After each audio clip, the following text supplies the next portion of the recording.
I really want to do this shoot that celebrates body diversity. We've got hair, we've got makeup, we've got women from all over New York coming. It's about the celebration of body shapes, sizes and abilities, and I'm pumped.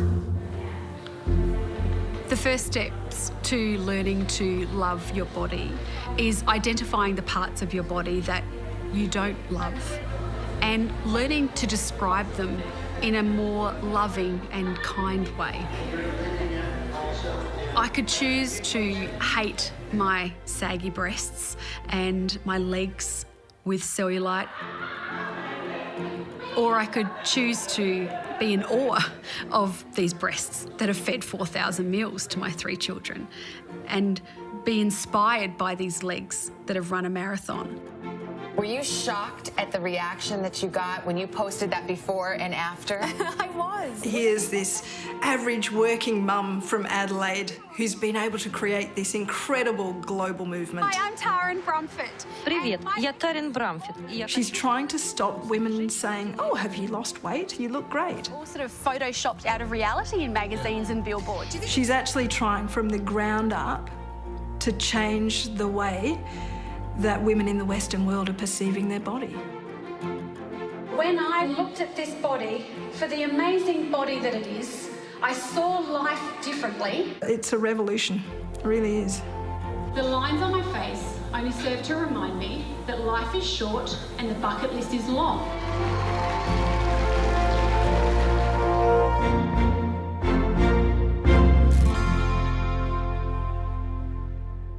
I would have described my body after I had my 3 children as disgusting, fat, flabby, wobbly, hideous. Can you give me a couple of words to describe your body? Not nice to look at. Maybe I'm a little bit fat. It's like frumpy, just kind of gross. I walk past groups of women all the time and just listening with one ear, and sure enough, more often than not, they're criticising themselves or wanting something different and not losing enough weight. The conversations are just everywhere. I feel disgusting. I feel disgusting. Disgusting. I don't know a single woman who looks in the mirror and goes, yeah, I got this. From the time we're really young, we're bombarded by images from the media, from social media, from all aspects of pop culture, that there is one type of body that's acceptable. For the 99% of us that don't have that body, you can't help but feel inadequate and like you're not enough. I think we're tired of talking about it. We're tired of feeling the misery and the pain of hating our bodies. My goodness, we are ready for change.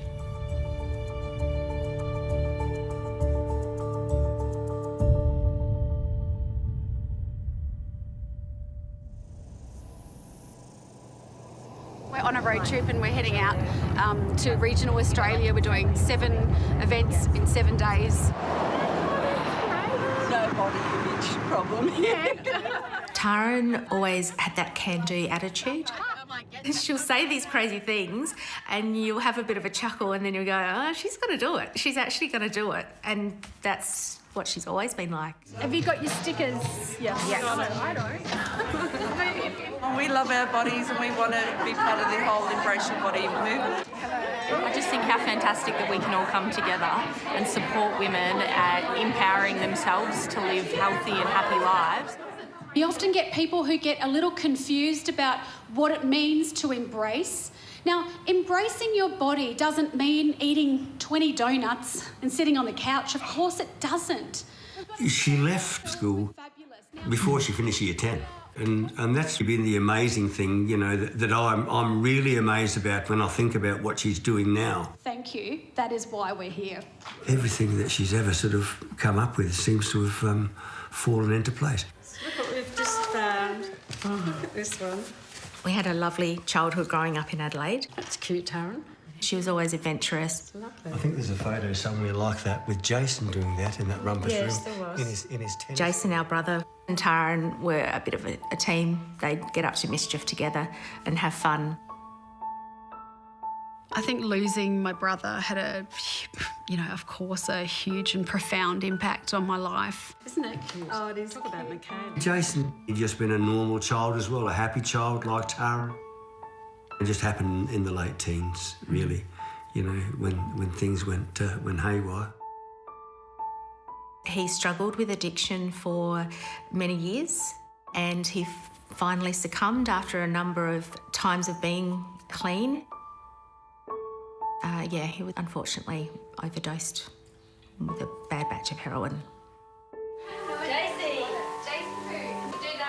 I think that Jason's death propelled a drive in Tara. We only have one chance on this earth, and if you want to do something, you have to go for it and you have to do it. I saw Taran at the wake. Jason was a very, very close friend for a long time, so we'd sort of been friends as little kids growing up.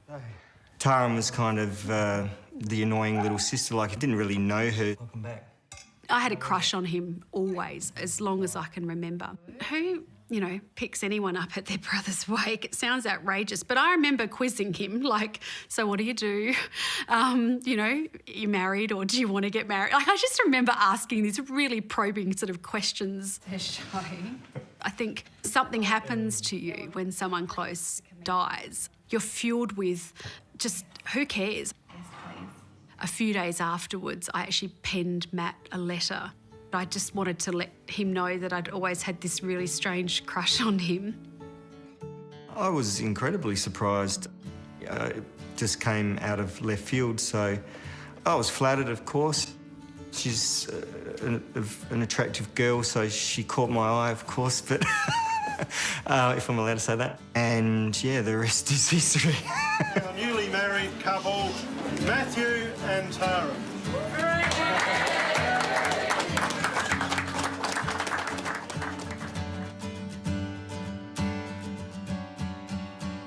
Eventually, Tara became pregnant, and she adored being pregnant. I just remember her hands were always on her stomach, and she just really enjoyed that time.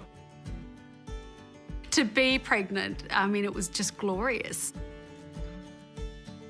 But then after having birthed Oliver, I remember being in the shower and looking down at what had been this glorious bump that I'd loved so much, and it was this jelly belly mess. It's like, what? Hang on a second, put the brakes on, everybody. But I'd just given birth. I went back to loving and feeding Oliver and getting on with it. But it's where it all really began, was this hatred for my body began right there in that shower.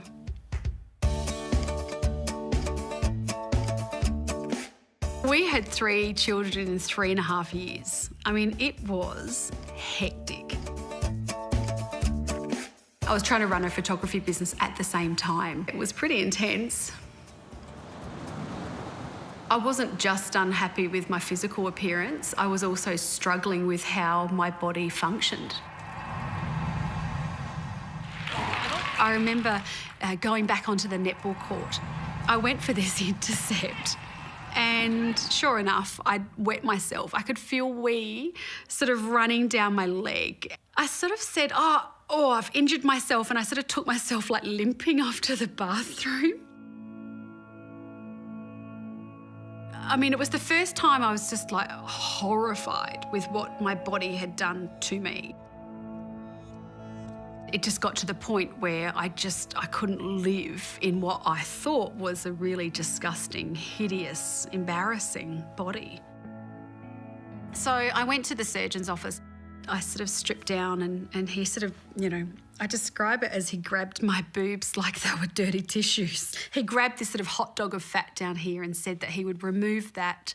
He would inflate these to where they were supposed to be. And I just, almost skipped out of that appointment. I was so happy. I didn't want Taran to have plastic surgery. I love her dearly, and I didn't feel like it was a necessary thing to have done. But at the same time, I was kind of mindful that Taran was going through a really tough time mentally, and, who was I to say to her, look, you can't do this, because, I would seen a very happy-go-lucky woman turn into something that was not happy-go-lucky. So, you know, it had serious consequences on her. So I was torn. A few weeks after that initial surgeon's appointment, I was watching Michaela playing in front of me. Jeez. The thought went through my head, which was, how am I going to teach Michaela to love her body if I can't love my body? And if I have surgery, what will that do for the relationship she has with her body as she gets older? I decided to cancel the surgery based on this sort of moment that I had. But I was still plagued with the thought, what does it feel like to have the perfect body? So I wanted to make this choice for Michaela, but I still continued, you know, that mental chit-chat. I went to the gym and my trainer suggested to me that I train and enter a bodybuilding competition, like a fitness model division. Taryn has lots of ideas, so, you know, some of them I just kind of take with a grain of salt. I think I probably did with this one initially. I'm like, oh, yeah, OK, well, is she really going to do this? But she put her mind to it. So I lost about 15 kilos in 15 weeks. I trained for hours a day. I would start at the gym, you know, go for a run for an hour, followed by weights. I remember getting videos from Taryn at the gym going, oh, what am I doing? Look at me, I'm starving. I've been on the treadmill or I've been boxing. And it was an extreme regime. The training is not the hard part. It really is the diet. We might go down to the beach at Glenelg and have fish and chips, and Taryn would bring her little Tupperware container full of broccoli. And I mean, Taryn hates broccoli, but she ate a lot of it. It was an incredibly restrictive diet. And, you know, being the husband, I bore the consequences of that because she wasn't eating chocolate, which she loves chocolate. Matt would often say to me, like, would you just go and eat something because you are a nightmare? And I was. Ladies and gentlemen, make a welcome with a new body, number 5, Taryn Brumfitt. Well, finally, competition day arrived. She'd sort of standing there like she was tanned up, the glittery bikini, and I just thought, holy shit, you know, where's my wife gone? I walked on a stage in a teeny tiny bikini in front of 900 people, being judged like, you know, this row of judges. Taryn Brumfitt, ladies and gentlemen, great job, Taryn, congratulations. I remember walking from one side of the stage to the other, and my dad has, you know, this crazy silver fox hair. And out of 900 people, I saw Dad, and I'm thinking, what is my dad thinking like right now? What is he thinking of his daughter, you know, prancing around on stage? It was a bit out of whack with our thinking, I must say, you know, sort of, we didn't really like seeing her up on stage there, you know, with the skimpies on. OK, quarter turn to the right, please, ladies. I think something happened to me on that stage when all those judges were judging me just for my body. And I remember having this urge to grab the microphone from the MC just to say, hang on, everybody, stop clapping or stop judging me. Like, there's more to this story than you'll ever know. Ladies and gentlemen, you were absolutely spoiled. Keep the applause going as they file off stage. Thank you, ladies. The minute I got off stage, that was it for me. I was not doing what I had done for 15 weeks for another day. Even in that perfect bikini body, I still could find the flaws and the small amounts and pockets of fat, and there would always be something wrong or something to fix with that mindset.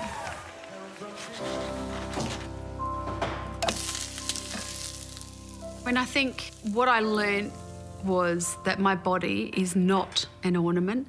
It is the vehicle, you know, in life. It's the vehicle to do the things I wanted to do.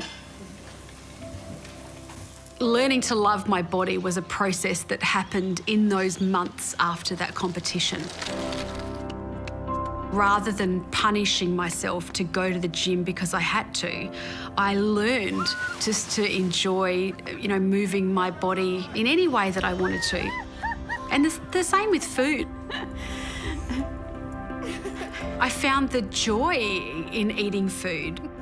There was no good food, bad food, because it would mean that chocolate's bad. And I don't want to feel bad when I eat chocolate. I want to enjoy that, you know. I still trained, I still lift weights, I run, but it's just with a different mindset. It feels a lot freer. Taryn went to the showgrounds with a bunch of girls who were just about to compete in a bodybuilding competition. They were asking me, like, how do you love your body now when you've had that bikini body months ago and look at you now and you're happy? Like, they just couldn't reconcile that in their own heads. And that night she was in sort of home office working away on something. I said, oh, what's that? And she said, oh, you know, I was just sort of doing this to help some of the girls. I didn't really think anything of it. Taryn was often, you know, sort of working away on one thing or another in the evening when most people are relaxing. We often see before and after photographs where there's a woman before and she's overweight and she's deeply unhappy, and then she loses weight in the after and miraculously she's happy. I swapped my before and after around, so it was a non-traditional before and after. And I put it on social media. I think it was the next morning, I think she woke up and said, oh, you know, it's going nuts. And I'm like, you know, what's going nuts? And she's like, oh, you know, the before and after photo. I'm like, yeah, the before, what about it? And she's like, oh, well, I put it on Facebook. I'm like, you what? You put it on Facebook? The response to the before and after photograph, it was mind-boggling. It had over 100 million views. It went so viral. It was, you know, front page of Paris newspaper. I was doing live crosses to all parts of Europe. A Russian film crew came out and spent a couple of days with me and my family. How am I ever going to teach her to love her body? I still find it hard to wrap my head around the fact that there was such a media storm around the fact that a woman could love her body after. I was a little shocked, but not overly, because it's Taryn. She does things like that. I think it was more of a shock to Mum and Dad. I think it was actually quite a shock to Mum and Dad. It was hard to get used to seeing this photo everywhere, you know. And sometimes you looked at it and thought, oh, could you get another nicer photo than that? I was proud of her, but people started to say horrible things about her online. And I was like, oh, I'm not sure why, you know, maybe you should take that photo down. In the early days, the trolling was pretty intense. The fat, disgusting, ugly comments, I mean, I had them in the hundreds. I'd be lying if I said I didn't struggle with the concept that was out there. And that was driven home by some of the horrible things that people said. I think one comment was, you know, I'd do her in the first photo, but I'd need a couple of drinks to do her in the second one. You cannot engage with the trolls. I had to learn really early on that I would just have to be thick-skinned about some of the comments. I think the thing that has upset her the most is the accusations that she promotes obesity. She's not promoting obesity. She's promoting embracing and loving our body no matter how it is, which then enables us to look after our bodies better. Because I just wanted to know how other women were feeling about their bodies. I knew how I... From my experience and from dealing with thousands of clients over 20 years, it's just accepted that women are actually not supposed to love their bodies, and I think it starts from childhood. I have stretch marks. I have extra fat in my inner thighs. My body is fabulous! Taryn felt very strongly that we had to be out talking to mothers. So I had these nipples the size of dinner plates. I was playing netball and I was wetting myself. She started off talking to anyone that would listen, essentially. Because I had 3 children. My belly looks like this. Doing it the hard way, trying to get the message out there. You have actually been a massive influence in our family, hasn't she? Yes. I want you to love your bodies just a little bit more, because it feels so bloody great to love your body unconditionally. I absolutely concur with that message. As a dietitian, I see so many women these days of all different shapes and sizes who have body image issues. We can't judge people or people's health by how they look. However, being overweight is a medical condition, often the precursor to so many different health issues. Yes, we need to love ourselves no matter what, but we need to encourage people to still aim towards being a healthy weight. We can't just eat what we like, be the weight that we like, and then get to a point where we regret what we've done in the past, which is just what I see so often. I think there's a misconception that embracing is about eating whatever you want. And of course it's not. We want people to respect their bodies and love their bodies and nourish their bodies with food.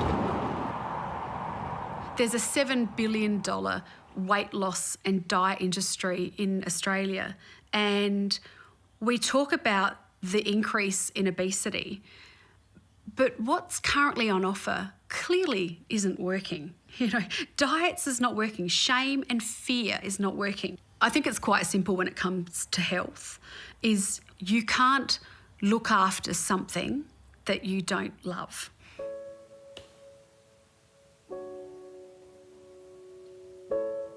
I received over 7,000 emails and messages from people sharing their stories about how they felt about their bodies.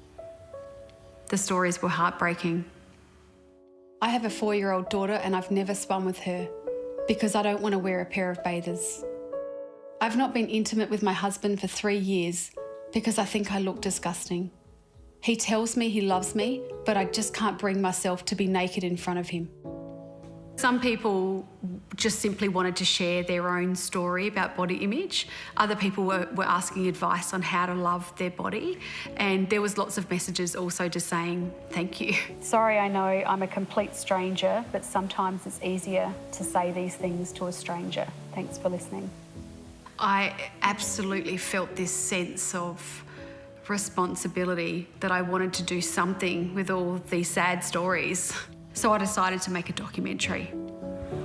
With your help, we can raise the money to make this documentary. I needed to raise some funds to make the film, and I turned to Kickstarter and set out to raise $200,000 in a 60-day campaign. My promise to you is to make a documentary that is beautiful and life-changing. We hit that on day 12 and went on to raise $331,000. So it was Australia's most successful crowd-funded documentary. I'd never worked on a film, in a film. I had zero experience. But I thought that being a photographer and enjoying telling stories, I could just combine them and that would equal a film. Of course it doesn't. I feel compelled to try and understand why so many people are hating their body and what we can do about it. She interviewed psychologists, she researched, she looked at all kinds of different body image issues. Nobody should have to starve themselves to fit in with how a magazine looks. I mean, I'm not naturally this thin, and lots of models aren't naturally that thin. They have to, you know, really watch what they're doing, and it takes up your life, you know. We released Embrace in 2016 at the Sydney Film Festival. It's been incredible. We went #1 on iTunes across Canada, UK, Ireland, the USA. The most exciting success happened in Germany, where in one night 52,000 people came to watch Embrace. And we beat Guardians of the Galaxy, we beat King Arthur on their opening night, a body image documentary, you know, versus a blockbuster. The Mexican actress, her name's actually Fernanda. She needs to be part of it for the Spanish-speaking audience. Yes, definitely. So we're here at the Body Image Movement office at the Adelaide Studios. Matt's here. He handles all of the commercial side of BIM. Look into that. As the movement started to grow, and I mean, it became a beast and it was just too much for Tara to handle, I started getting involved because we needed to have some structure around it. I'm just waiting for a quote from the last printing agency. We've got a really small team of people. That works really well. And it's a real challenge to keep it going. Yeah, we had 3. Everything that we've ever earned from the film, from a speaking gig, every dollar goes into body image movement. There's no profit at the end of the month. We were saying that to add in this for context. We personally put a huge amount of our own money into funding this passion project. Taran's a creative force and, you know, my role is more, you know, try and make this sustainable. Is there someone over in the UK that we could put forward to be part of a show talking about fat shaming? And they were talking about... We're working on a documentary for kids, a song for kids in the classroom at school, just so kids can sing happy songs about their incredible bodies. After watching Embrace, I knew that I wanted to make contact with Taran. We're both mothers from Adelaide and we both have a passion for helping other people. Teresa and I are pitching a TV show to networks and studios in the US. So we're incredibly excited about that. So I'm in the taxi on the way to our first big pitch meeting. We take certain topics like Hollywood's impact on body image or advertising to keep pushing this Embrace movement forward. I think it still can be a bit like, oh, she's a mum from Adelaide, but she's the leader of a global movement. That couldn't have gone any better. They love the concept, they love the film, they love the vision, and yeah, I'm so stoked.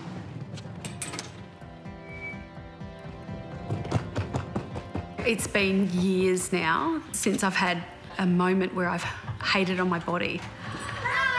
And it's not to say that I don't look in the mirror and see that I have rolls of fat, but the relationship about how I feel about those parts of my body has changed significantly. And I don't think it'll ever go back. Come here, you. Come here. If we could free up all that capacity that's been taken up by so many women worrying about how they look, imagine what we could do with all that cognitive power we'd have. That'd be amazing. Chico, look. I think that's part of Taran's vision.